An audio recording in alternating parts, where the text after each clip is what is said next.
O Matheus Araújo, gaúcho, morador lá da cidade de Lisboa, está na linha com a gente. Matheus, bom dia, boa tarde, na medida do possível. Que relato você traz para a gente deste cenário surpreendente? Bom dia, Kelly. Bom, na verdade é uma incógnita, né? Ninguém sabe muito bem o que está acontecendo. Simplesmente faltou luz e as redes todas começaram a cair também. Algumas operadoras ainda mantêm um pouco, mas está todo mundo sem saber muito bem o que fazer, assim. Muita gente na rua. Tu tá na rua agora, Matheus? A gente tá ouvindo barulhos de carro. Tu tá na rua? Tô na rua. Como é que tá a situação na rua, Matheus? Porque eu imagino que esteja mesmo uma coisa um pouco caótica, né? Como tu disseste, as pessoas perdidas, porque os semáforos não funcionam. Assim, alguns transportes ainda estão se mantendo, mas o metrô não. Inclusive tem relatos de pessoas que ficaram presas nas estações e tal. Os mercados fecharam logo, tipo, acho que foi ali pelas 11 e pouca que a luz acabou. Por volta das 11, perto do meio-dia, os mercados já estavam fechados. Não podia entrar nem sair, tinha pessoas presas dentro do mercado, inclusive. Lembrando que aí é 3 horas na frente, né? 3, se não me engano. 4 horas na frente. 4 horas, perdão. Agora é 2 da tarde. Isso, agora são 2h11.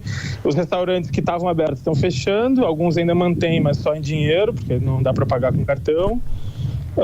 E as pessoas estão na rua, porque às vezes dentro de casa o sinal é pior. E estão na rua porque estão buscando filho na escola também, tá tudo se encerrou, assim. O engraçado é que foi muito rápido, né? Em 3 horas de apagão já tá tudo sendo fechado. As pessoas já estão falando em 72 horas. Uau. As escolas já fecharam, mas o clima, pelo menos assim, aqui na região central de Lisboa, não tá um pânico, assim. A gente recebeu relatos, Matheus, e eu não sei se aconteceu de fato, de pessoas que foram para os supermercados preocupados para garantir suprimento, por exemplo. Aqui no Brasil a gente brinca que as pessoas vão atrás de água, papel higiênico, né, pensando que sabe-se Deus o que vai acontecer. Por aí as pessoas foram para o supermercado? Sim, acho que teve um pouco, mas como os supermercados fecharam logo, não chegou a ter um caos dentro do supermercado, assim, porque logo fechou. Mas eu vi bastante gente com água na rua. Claro, foram para o mercado, tal como aconteceu aqui, né, por exemplo. E o trânsito, Matheus, qual é a situação? Assim, o trânsito parece que tá menos. Assim, acho que as pessoas estão evitando um bocado sair de carro, pelo menos nessa região central, assim, até porque as sinaleiras não estão funcionando, então, e acho que também as bombas de gasolina não estão funcionando. E Matheus, se é possível, claro, explicar para nós, explicitar isso, como é que é a sensação disso? Porque a gente sentiu algo parecido aqui na enchente, que é tu acorda num dia e o mundo parece que é outro, né? Tudo que tu estava habituado a fazer, a tua vida, a tua rotina, ela vira de cabeça para baixo. Daqui a pouco, como se a partir comunicar. de coisas que não faz parte do teu arbítrio, né? Tu não tem como decidir, assim. Como é que tu tá te sentindo nesse momento? É possível expressar pra gente? Mais ou menos, acho que ainda é meio cedo, né? Até então, assim, imagina, fazem 3 horas só que aconteceu isso. Então acho que ainda tá se sentindo quanto tempo isso vai durar, primeiro o que está acontecendo também. Por enquanto ainda acho que é um pouco uma incerteza. Estabelecer uma mudança de paradigma, assim, né? Claro. Perfeito. A primeira coisa foi o que vocês perceberam, né? Foi uma falta de luz, pelo que eu entendi. E aí depois souberam que o restante do setor estava impactado. Foi esse o cenário? Você consegue descrever, Matheus, pra gente? Sim, foi isso. Eu estava indo para natação. E aí, quando eu tava chegando na natação, já ouvi umas pessoas falando que tava sem luz. Daí, óbvio, não tinha natação, né? Claro. E logo depois, assim, já meio que nesse meio tempo, já a internet começou a falhar. Aí um amigo que mora na Espanha, também através de um grupo de amigos que a gente tem aqui, que é o grupo do Bolão, esse amigo já falou que na Espanha também estava assim, e aí já foi uma coisa assim, já meio que outras pessoas falando que a Espanha também estava sem, e aí foi meio assim. Até então, vira e mexe vem alguma mensagem de alguém dizendo que está sem luz na França, na Alemanha, outros países. Não sabe muito bem o que é verdade e o que não é. Claro. Matheus, querido, obrigada pelo teu relato. A gente vai girar um pouco aqui também, né? Ouvindo outras pessoas de Portugal, da Espanha, mas que bom que conseguimos contato contigo. Há essa incerteza, de fato. Alguém fala, Matheus, do que pode ter causado já? Fala em ataque cibernético ou algum outro problema? Ou ainda sem muita clareza? Eu vi agora na internet, só que alguém do governo português falou que um cyberataque, mas acho que não é uma coisa assim oficial, né? Não tem nenhuma explicação ainda do que aconteceu. Obrigada, Matheus. Obrigada pelas informações. Deixa eu ver se a gente já tem outro contato na linha. Temos. O Yuri Falcão disse pra gente, né, que já está conosco o Heitor Falcão, também gaúcho, que mora em Porto e vai poder trazer o relato de um outro ponto lá de Portugal. Heitor, seja bem-vindo à Rádio Gaúcha. Obrigada por nos atender. Um bom dia, boa tarde para você. Boa tarde, tudo bem? Vamos começar do começo, né? Afinal de contas, o que já se sabe? Você estava onde? O que percebeu quando houve essa primeira interrupção? Eu estava trabalhando, estava numa reunião online com a minha equipe que está em Lisboa e tive esse apagão aqui no meu trabalho. No primeiro momento até pensei que fosse algo relacionado a um corte na zona, na região, né, no bairro. E quando mandei mensagem até aos meus colegas de Lisboa falando, olha, vamos adiar a reunião para mais tarde, eles falaram que também estavam sem a energia. Então aí que deu para notar que era algo mais a nível nacional, e depois a gente ficou sabendo que é algo ainda maior, ainda que afetando outros países. E como é que isso está atingindo, Heitor, a rotina da cidade do Porto aí? Eu tive relatos de alguns amigos que estavam na rua, no centro da cidade nesse momento, e chegou até mim que, por exemplo, o transporte público, o metrô, né, que uma boa parte dele é subterrânea, as pessoas ficaram presas, então eu estava esperando o resgate do pessoal do metrô. Depois o trânsito também estava aquele caos por conta das sinaleiras. E, enfim, e agora num segundo momento também a gente tem percebido o deslocamento do pessoal para ir nos mercados. Os mercados estão abertos aí, porque há pouco a gente ouviu... Lisboa. Exatamente, em Lisboa eles estão, grande parte deles fecharam. Olha, aqui na volta do meu trabalho eu tive a ver, os mercados estão abertos, tem carro assim para fora do estacionamento, e eu noto muita gente saindo com carrinhos e sacolas de garrafões de água. A gente falava sobre isso a partir de relatos, né, que já nos informavam, ou pelas redes sociais. Tem os vídeos, vou pedir para a nossa equipe de live colocar também, vídeos que circulam das pessoas procurando mercado. E nós lembramos do momento terrível, está fazendo um ano agora da nossa enchente aqui no Rio Grande do Sul, em que as pessoas ficaram muito, né, preocupadas, sem também acesso. Não tinha luz, não tinha água, né, em vários bairros, e as pessoas, Heitor, procurando o mercado para se abastecer, né, um cenário que a gente vê até em filme, de um desespero, sem a ideia da extensão de quanto tempo vai durar. É isso que você percebe ou ouve falar aí das pessoas indo para o mercado fazer compras para abastecer as suas casas? Eu vejo muito o pessoal indo comprar a água e também indo nos caixas eletrônicos para sacar dinheiro, com medo de não conseguirem também comprar coisas com cartões e transferência bancária. Mas já ouvi relatos também que já tem caixas eletrônicos sem dinheiro ou que não estão mais a funcionar, e mercados também que tem a presença já da polícia para também não trazer um caos ainda maior do cenário que já se encontra as coisas. Aí, o mercado, desculpa, você estava falando, né, de coisas que estão abertas ou não, aí onde você está ainda permanece com polícia, tu disseste?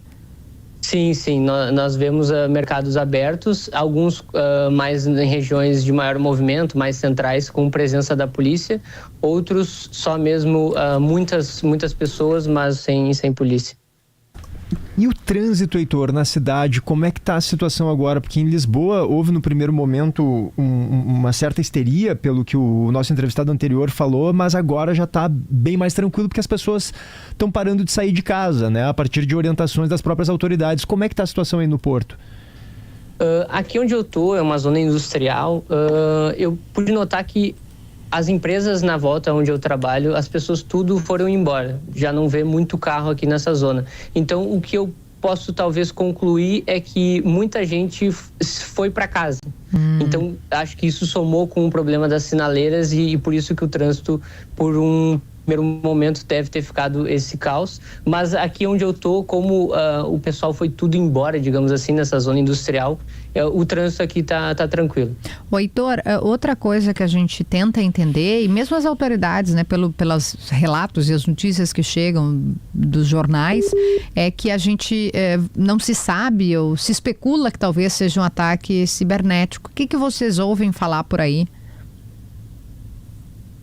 Eu vi um barulhinho, né, que é o barulho característico de cortar. Às vezes uma pessoa liga e interrompe a ligação, é assim que funciona a ligação pelo WhatsApp. Mas, Kelly, tem uma coisa que eu fico pensando, como a gente é vulnerável, me parece, né? Pois então, tudo interconectado, né? Um sistema falha, um fio que dá um problema e a vida moderna desanda, né? Tudo é cartão, pagar no cartão. Eu só uso, eu não tenho dinheiro físico. Tudo que a gente considera garantido e que de alguma forma impulsiona a nossa rotina, eletricidade, internet, comunicação, transporte, pode desaparecer do nada, né? Então não se sabe ainda o que provocou esse apagão, mas me impressiona isso, há uma certa vulnerabilidade, né? Que a gente percebeu em outros momentos. Acho que a humanidade está lidando com isso de maneira cada vez mais frequente quando ocorrem esses, sejam problemas ambientais, sejam catástrofes, sejam...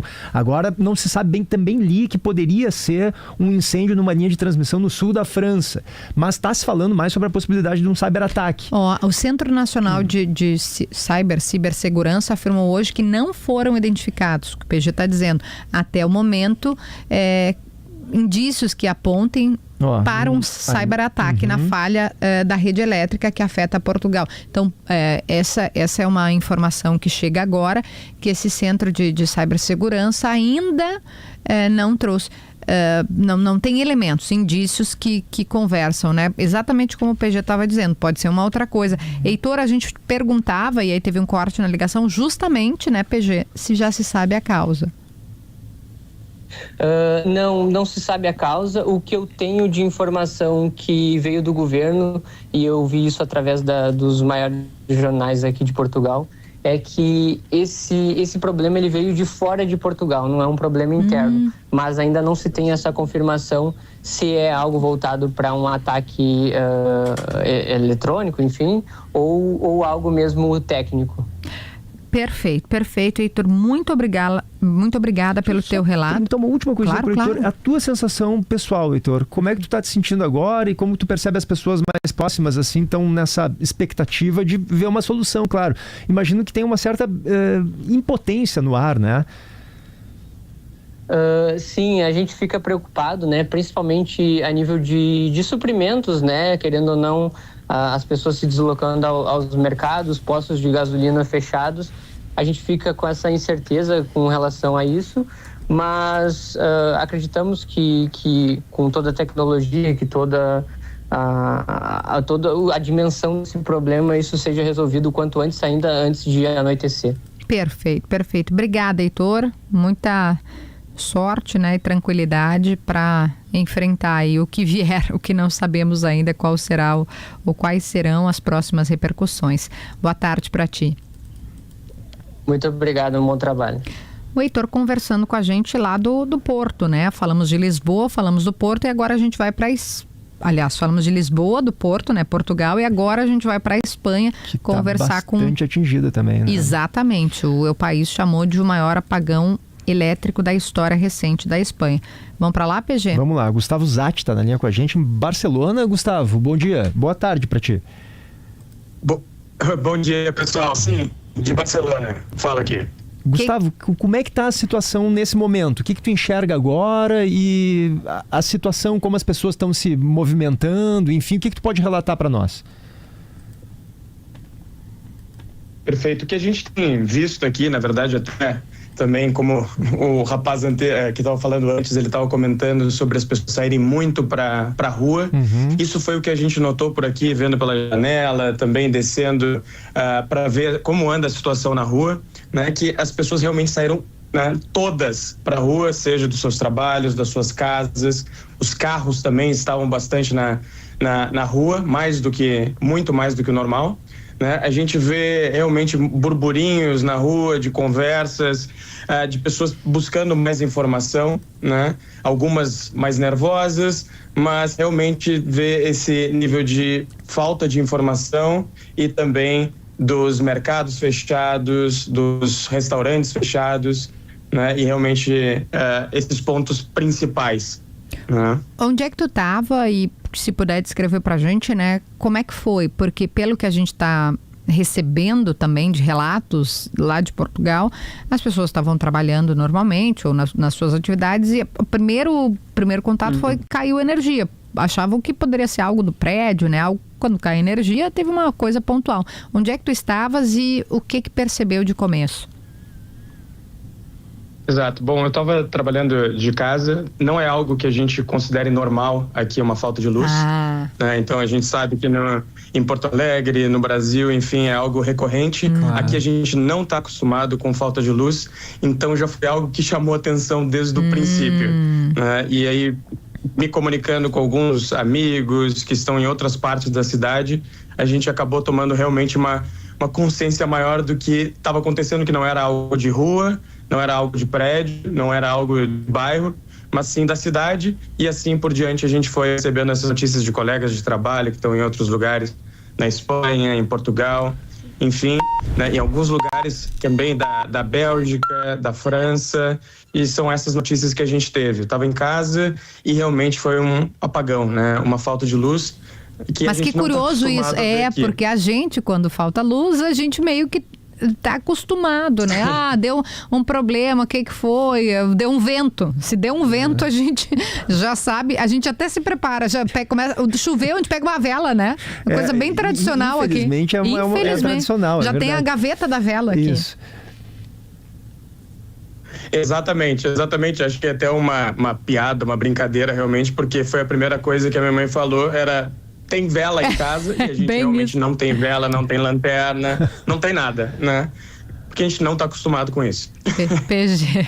E como é que está a situação nos supermercados? Eu pergunto porque o nosso entrevistado do Porto disse que tem muita gente, que tem filas grandes saindo do estacionamento, né, Kelly? De pessoas buscando abastecimento, enfim. Mas em Lisboa, grande parte dos supermercados fechou, segundo o nosso primeiro entrevistado. Aí em Barcelona, qual é a situação? Dessa mesma forma, realmente, os grandes mercados, os mercados mais médios também estão fechados, né? Por falta de sistema, e realmente os que estão funcionando são os mercados de bairro, pequenos, mercadinhos, das vendas pequenas, onde realmente existe mais essa troca de dinheiro vivo, né? Então eles conseguem ainda fazer essa rotação de mercadorias, porque os mercados grandes estão fechados. E não funciona o negócio do cartão de crédito, exato, né? Exato, e estão cheios esses mercadinhos, Gustavo? Desculpa? Se estão cheios esses mercadinhos, não sei se tu conseguiste também ter uma noção, tirar uma febre, se chegou a transitar na rua. Não tão cheios, mas a gente vê as pessoas andando com sacolas de pães, água, papel higiênico, essas coisas, mas não tem uma grande movimentação. A gente vê aquele princípio do que a gente já viu há alguns anos atrás, né, infelizmente, mas acho que as pessoas ainda estão levando como algo que vai passar rápido. Ia te perguntar se as autoridades já direcionam. Há pouco o PG falava e a gente lia a notícia de que a agência mencionou que não tinha indícios de ser um cyberataque, embora alguns portais mencionam. O que se ouve falar por aí? O que a gente vê pelo jornal aqui é que eles realmente não sabem o que aconteceu e não conseguem estimar tempos de resolução para esse problema. Né? Esse é o nível do problema. Realmente não se sabe como, o quando e aonde. Né? Inclusive o primeiro-ministro espanhol já foi também para a sede das redes elétricas aqui da Espanha, né, para tentar realmente que que isso seja resolvido de uma forma mais rápida, mas a gente não tem nenhuma notícia por hora de tempos. Perfeito. Gustavo, a impressão pessoal, acho que uma pergunta que eu tinha feito é interessante também. Também, mas o Gustavo fez um comparativo, Kelly, que eu achei muito interessante, um paralelo, na verdade, uma comparação entre como nós aqui no Brasil costumamos reagir à falta de luz, à falta de eletricidade, e lá na Europa, em que isso praticamente não existe. Então, quando ocorre, eles têm um alerta mais significativo, eles sabem que tem algo muito errado ocorrendo. Tu tem uma ideia, Gustavo, sobre se é possível dizer a maneira como as pessoas aí estão reagindo a essa situação, na comparação como aqui no Brasil se costuma reagir? Há uma diferença na maneira, eu digo, se é um pouco mais histérica a reação ou não, é mais contida, é mais racional, é mais tranquila? Qual é a tua impressão? Acredito que é difícil dizer, é difícil fazer essa comparação, né? Realmente acho que essa histeria aqui é mais de rede social, porque a gente vai pra rua, olha as pessoas andando, a gente não vê uma cara de histeria, mas a gente vê perguntas, né? A gente vê essa interação de sabe de alguma coisa que eu não sei, né? Isso tá acontecendo, mas é realmente aquela comunicação entre pessoas e nada muito fora do comum, na verdade. Perfeito, perfeito. Bom, a gente quer te agradecer muito, né, por trazer esse relato. Estamos com a dificuldade de rede, de internet, mas conseguimos com clareza ouvir o Gustavo, que está em Barcelona. A gente tinha ouvido Portugal com o Heitor, com o Matheus, e agora ouvimos um relato. E curioso isso, né? Aqui a gente tem a gaveta da vela, onde fica ali uma caixa de fósforo e uma vela, ou um pacotinho daquela vela branca. Por lá não é comum, e aí eles não têm teve esse alerta. Não tem a gaveta da vela, né? Querido, obrigada pelo teu relato mais uma vez. Desejamos aí sorte, que as coisas se acalmem na medida do possível, a energia seja restabelecida rapidamente. Boa tarde, obrigada.